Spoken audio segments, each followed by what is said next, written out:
Cesarean section is an abdominal surgery that can be used to deliver a baby via the abdomen.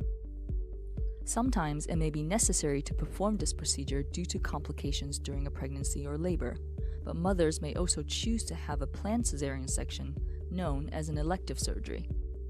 It is important to consider the implications having a cesarean section can have on future pregnancies before choosing to have this operation. When the patient arrives in the theater, the surgeon will feel the patient's abdomen to help determine the position of the baby. They will also listen to the fetal heartbeat. Usually, the patient will be awake and a regional anesthesia will be used. This form of anesthesia will numb the patient from the waist down. However, they will still be able to feel some tugging and pulling during the operation. A urinary catheter will be placed to help drain urine from your bladder during the surgery and will remain in place until after the surgery. During pregnancy, and especially during a cesarean section, a mother is at an increased risk of deep vein thrombosis. Therefore, it is likely that compression boots will be used and remain in place throughout the surgery.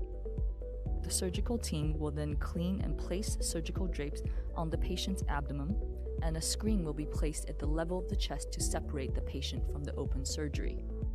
Before cutting the first incision, the surgeon will check that the anesthesia is working and the patient is sufficiently numb by confirming no pain is felt. An abdominal incision is made into the abdomen. Usually, this incision is made along the bikini line to help hide the scar. However, sometimes a midline or slightly higher incision may be required. The layers of the abdominal wall are opened and extended to allow room for delivery of the baby.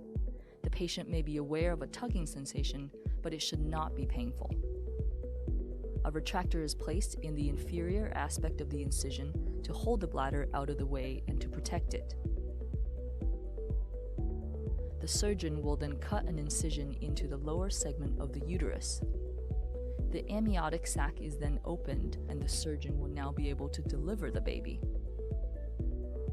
If the baby is born in good condition and the surgical team have no concerns, delayed cord clamping can be implemented to maximize the oxygenated blood that reaches the baby. The baby can then be checked by the midwife or pediatrician.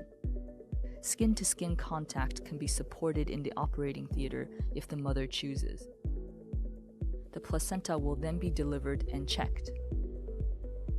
It may take longer to recover after a cesarean section than a vaginal birth.